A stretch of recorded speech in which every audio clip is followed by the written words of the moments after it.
Hi guys, it's Natalie, and today we're going to be doing my beauty favorites of 2022, which is a little bit different than my typical best of beauty I do because I'd been kind of on like a no buy slash low buy for the second half of last year, and I'm doing that this year too.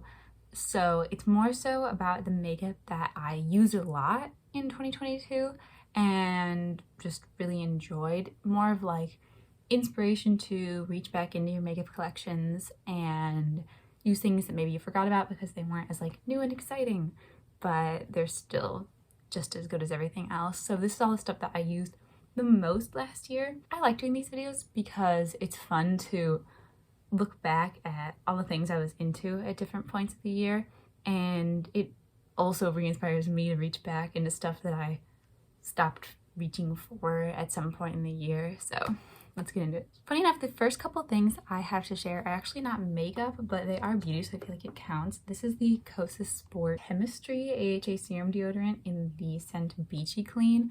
I have gone through several of these now. I've used the unscented one, which kind of like gets weird after a while, and I've used the Serene Clean one, which I do not like the smell of, but I do really like this Beachy Clean smell. It doesn't linger too much, so it's fine, but I struggle with deodorant. I'm just a sweaty person, and no like aluminum based deodorant has ever worked for me. Like nothing has ever worked for me except for this deodorant. So I've gone through a bunch of them and it's just a yearly favorite. And also these lip balms from Hurrah, they're just like solid oil lip balms. They don't have a color, they're just like lip treatment, and I'm just kind of doing that all day. I have dry skin and dry lips, so these balms have been really nice, and I love the smells. The chocolate one is so good. It's like a Tootsie Roll. It's really, really yummy, and I like the watermelon one too. They have a lot of good scents and they don't taste like anything, so they're just like been my go-to. Just put them on all day. I've actually like gone through them, which is crazy because I don't often go through lip balm. That's just how much I use them. I'm like always wanting to put them on. I kind of like invented slightly last year this under eye thing that I do. I don't really wear foundation or concealer pretty much ever, but I do wear the Becca under eye brightening corrector, which is now with Smashbox, and then I just set it with the loose Hourglass powder. I tried other powders, but I kept coming back to this one. It's my favorite powder, and it's how I do my under eyes today. It's because I don't wear foundation or concealer, and so not having anything on the under eyes is very like blue. I have like really blue like discoloration under my eyes, and so I want something so that it's not counteracting with my makeup, my eye makeup, but I like not having too much coverage because I feel like if I'm wearing concealer, like full coverage concealer under my eyes, it looks very mask-like with nothing else on the face. So I've been doing this. It's been the thing I've been doing all last year, and I'm still doing it. I fell back in love with these last year, and I'm still using them a lot. These are Natasha Denona's cheek palettes, or I guess this one's the Love Glow cheek palette and this one's the Bloom Blush and Glow palette. I know that these are like on mega sale all the time because I don't think they're very popular. So this one, the one with the really cute like Valentine's Day themed top, is pretty much a highlighter palette. All of these are highlighters, but the formula in both of these that I reach for almost every day is the Glow Cream Base. It's my favorite like highlighter formula ever, I'm pretty sure, and these have a little bit of color to them, so they're almost like blushy. They add a little bit of color. I'm wearing some on top of a blush, which I'll mention later. It just adds a really skin-like finish to the skin. I really just use them all the time, and I wish you would come out with them in singles because I feel like that would be better than buying like the whole palette, but I use everything else in the palettes too. It's just that one formula in particular is what really gets me. This is the other Glow Cream Base I really like. It's the one in the Daria Diamond and Blush palette. I think she's actually like committed to discontinuing them. These, I don't think they're around anymore, but I really like them. But I hope she comes out with this stuff again just because I really loved it. And I think it got like really underhyped. I don't know, nobody was talking about them ever. The only other cream product I really used out this year was the Tower 28 Beach Please in Magic Hour. I really like this blush. I would use it on its own or use a little bit of it to kind of make a powder blush look a little bit less powdery if my skin was a little dry that day. But this color is just really simple, peachy. I really enjoyed this a lot, and I've kind of like made it a little nasty. Like I haven't been using it. This blush I fell in love with this year. Actually, I'd kind of never fallen in love with it in the first place. I bought it on, I think, really good sale, and I just never used it because it's a very, very pigmented blush, so it kind of scared me to use. But I just figured out how to use it with a light hand basically, and it gives a really gorgeous skin-like finish. It has a beautiful glow, and it's a powder. It's one of the most cream finish powders I've come across. It's the Buxom Wanderlust Carbon Foods blush in the shade Dolly. This one's more of just like a mauve-y, rosy shade. It blends out with a little bit of peachiness on my skin tone. It's just a really pretty color. I also fell in love with this Charlotte Tilbury Chic to Chic Swish and Glow blusher in Pillow Talk. I know they also have a deeper version of this, and then just a lot of other colors too, but I just really like this tone. I think we can tell that I like this kind of a color. But I really like this one. It's a little bit more shimmery than the Buxom one, so it adds a little bit more of a pop. I don't really like matte blush too much. I pretty much always go for something glowy or shimmery, and this one's just a really nice soft shimmer. I really love this one. I think this was my most used blush of the year. This is the Pat McGrath Labs blush Skin Fetish Divine blush in the shade Flirtatious. One thing I don't like is the packaging. It's kind of hard to open, but yeah, I beat this one up. I don't know how to describe this. It's not a pressed powder. I wanted to say it was like a gelée kind of mixed powder, but also it's in a pan like a normal pressed powder. Usually baked gelée products are like on a like plastic grate kind of a pan. They're not actually in like a pan. So maybe it is a pressed powder. I don't know. Maybe it's like a dried clay. I have no idea how they make this. I have no other blush with this texture. It is just like, it just becomes like skin. It's so bizarre and wonderful.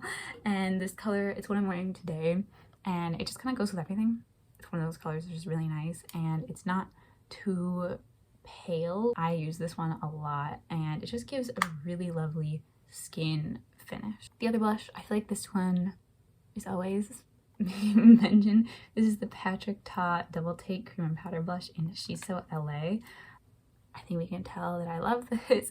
I love the cream side so much. I wish he would just come out with those because mine's kind of like getting mucky because it's so beat up. The powder side is really pigmented, so you don't go through it at nearly the same rate, and I just want the cream. But I like the powder too, and I love this color. It's brown, but it's not like brown. It has like a blushy undertone to it. It blends out a blushy. It's not a bronzer, and it's not orange, it's rosy, so I really like it. And it was a favorite in 2021, I'm pretty sure, and it still is now. For highlighter, I already spoke about the highlighters that are in these palettes that also are kind of blushes at the same time, but for powder highlighter, I really got back into my Hourglass Ambient Metallic Strobe Lighting Palette. I pretty much just mix between these two light shades. It's just gorgeous. I'm wearing it today on my cheekbones. It just gives a really lovely glow. It's not too texture enhancing, which was something I became kind of aware of last year. I just really like it, and I have a lot of highlighters and it was one that I reached for the most. I think eye makeup was definitely my great love of the year. Eye makeup is always my favorite thing. The palettes I used most this year kind of surprised me. This is the Pat McGrath Labs Utopian Dream palette. I got this one for Christmas in 2021 or my birthday. I got it for like my birthday in 2021, and I just like became obsessed with it. And I think I might have mentioned it in my 2021 favorites, but I used it so much in 2022. It's crazy. I like have used it more than my Bronze Seduction Mothership 5, which was my other favorite one. And I don't know, I just love the tones in here. These special shades, they drive me crazy. They're so good. Yeah, and these like, this like quad here definitely became something to that. I have a strongly noticeable pan dip in this shade, which is like unheard of for me. Yeah, this one definitely like the hero palette of the year. And this palette I used a lot in the beginning of the year, and then I kind of fell off using it because I feel like I catch these vibes in like I catch like the weird murky color vibes during certain parts of the year. Like it's not even seasonal, it's just I become into those colors. And I definitely use this a lot. I used it in the fall too, now that I think about it. But this is the Natasha Metropolis palette. I'm pretty sure she also discontinued this, which is sad. But yeah, her cream to powder shades in here that are like the greens and the blues and the kind of like mucky brown thing is one of my favorite things of all time. I just love it, and I love her formulas, all of them across the board. And I don't know, she needs more like of these grungy colors. Natasha, no. We need more grungy colors. This was also definitely the year of indie eyeshadows for me. To start off with, this is the blendbunny blends palette. This brand I feel like has really taken off. A lot of people love it, and for good reason. They are artistry kind of flavored palettes. Like it looks like a color wheel, but they're for consumers. They're like very user friendly. I loved using all of the colors in here. These are some of the, if not the best colorful mattes I've ever used, and I have a lot of them, and I have really thoroughly enjoyed this palette. Because they're all the same formula in the whole palette, you can mix between shades really easily. It is really designed for that, and I do full looks with all sorts of colors in here. It's just been such a good thing to have. It's not very expensive, so I really have enjoyed this. One thing though is it doesn't, like, I don't know how to store it, but other than that, the eyeshadows are great. And I think the shades I use the most were probably like the greens and the yellows and the purples. It is really hard to find purples with these like true purple tones that actually perform super well. Like there's no problems with any of the purples, which is amazing. I just love it. This is just a little magnetic palette I have, and I stuffed some singles in there. These are singles from Sydney Grace. I used these a lot, particularly the shades Sweet Sop and Take the Time. These green shades, if you're a green lover, oh my god. I also want to mention that I suggest looking at Tiptalia's swatches of Sydney Grace eyeshadows because the ones on their website suck. But yeah, Take the Time is on top and Sweet Sop's on the bottom. These are stunning. I used these so much. These are just amazing to me. They're only like $6, so it's crazy that you can get that much dimensionality and shift from a $6 eyeshadow. Really lovely. Also, speaking of indie shadows, we can't not talk about Terra Moon's. I love their Cosmic Chameleon formula specifically. You can't go wrong with anything in the Cosmic Chameleon formula. Ones I use the most this year though, I want to say, oh my god, Shattered Stars probably is like everything. It's like, it goes crazy. It has like a green flip in like this lighting.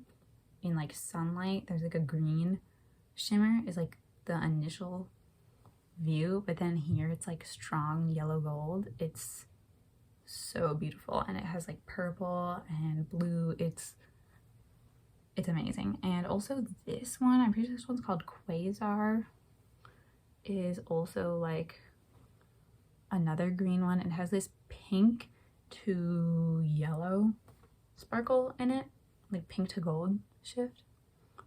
It is amazing, and I love these so much. I often would just do looks where it's just one all over with my multichromes, which we'll get into the other multichromes now. These ones are from Cleonadh. Cleonadh had an extension of their shades this year, which I bought some of, and man, they're so good. Shade Diadem, I'm like trying to find a free finger. This shade Diadem is insane. It is like the Cosmos from Terra Moon's, which I have and love. The Cosmos is more of like a topper, and Diadem's like the opaque version of it. It has a pink to gold to like neon green shift in the metallic sparkle that's in there. It is absolutely stunning. And maybe I'll do a little swatch party video with them because there are a lot of new shades. But yeah, I still love these. I'm still reaching for them all the time. And I mean, you can just tell the like sparkle factor. If you love big sparkle factor, these are definitely it. The mascaras I really fell in love with this year were the Cali Ray Come Hell or High Water mascara. This mascara is not a lot, doesn't do a lot. It gives some volume, mostly length. It definitely is impactful, but it's not like over the top like this one. I liked it because it doesn't smudge at all. No smudging or flaking at all, which in the summer I was having struggles with mascara just like smudging all the time. So yeah, it doesn't smudge or flake at all because it's a tubey mascara. It doesn't really tube, it just kind of like comes off a little bit easier than other mascaras. But yeah, I really like this. I went through a few of those. This one is the Charlotte Tilbury Pillow Talk Push Up Lashes Mascara. I was not expected to like this because the wand is so weird, but this ended up being the reason I love it. It combs through the lashes in an amazing way, and it really gives like full impact cat eye shaped eyelashes. I'm wearing it today, and it has just this like way that it makes your lashes look so voluminous in that like siren eyes, cat eye kind of shape. And so when I do looks that have this kind of wing shape to them, I really love that to just like emphasize that outer corner a lot. And the other little end of it that's like shorter bristles, that part is really, really nice for doing the lower lash line. For lip things, I kind of had a weird thing happen in 2022 where I just like stopped using lip products. I wasn't really feeling it anymore. I used to like be obsessed with lipsticks, and I still love lipsticks and all the ones I have, but I just do not put them on. So I don't know what happened, but these were the ones I reached for the most in terms of lip products if I was going to be using a lip product for the day, which wasn't very often. Definitely lip gloss became the thing I used the most. These are the Lisa Eldridge ones in the shades Blush and Muse. I'm wearing Muse right now. These have a lip treatment feeling. They are really kind of like some weird, like a mix of a gloss and an oil. They stay on nicely. They're thick, but they're like a thick lip balm. They're like a liquid lip balm, but they have a good amount of color to them. I just like the tones she has. They look really nice. These are really nourishing, and as I said earlier, I just had dry lips like all year and I just used these the most. The other lip glosses I wore a lot in the summer. This is always my favorite, the Bobbi Brown Crushed Oil Infused Gloss in Wild Card. It looks scary in the tube, but it's actually quite sheer. It just kind of gives like a brightening effect to the lip color. It just kind of makes your natural lip color look a little bit brighter. I have a lot of blue in my lips naturally, and so it just kind of livens them up. And then this is the Tower 28 gloss in Cashew. It's also just one of those kind of warm browny nudie colors that just like makes your lips look a little bit more alive if you struggle with like dead looking lips. My lips are really pigmented naturally, but they're quite cool toned, like they're dark and cool toned, so it's nice to have glosses like these that are really warm and not too much color, because then I don't look too vampy. And it just kind of livens it up a little. In the same vein, this is the YSL lipstick in like it just says 121, but I love the way these smell. These smell like watermelon candy. Another kind of sheer brown shade that just isn't like brown lips, like it doesn't look brown, it just kind of livens up the lips. And the NARS Afterglow Lip Balm in Laguna, also brown. And this one came to me towards the end of the year. It's the Gucci Rouge de Beauté in Call It a Day. It's their like sheer, like shiny lipstick formula, and it's just that rose, like mauve rose color that I love. I think I have that color a million times over, but I love it in this formula. It's very nourishing, and I think You can tell all the lip products I used this year were like super nourishing. So those were all my makeup favorites of 2022, the makeup I used the most in the year. I'll have everything in the description box down below, as well as everything that's on my face. I fell in love with so many things, but these were the things I kept coming back to, and I love doing that with makeup, just going back to the things that really inspire me and spark joy. So thank you guys so much for watching. I'll see you guys later, and bye.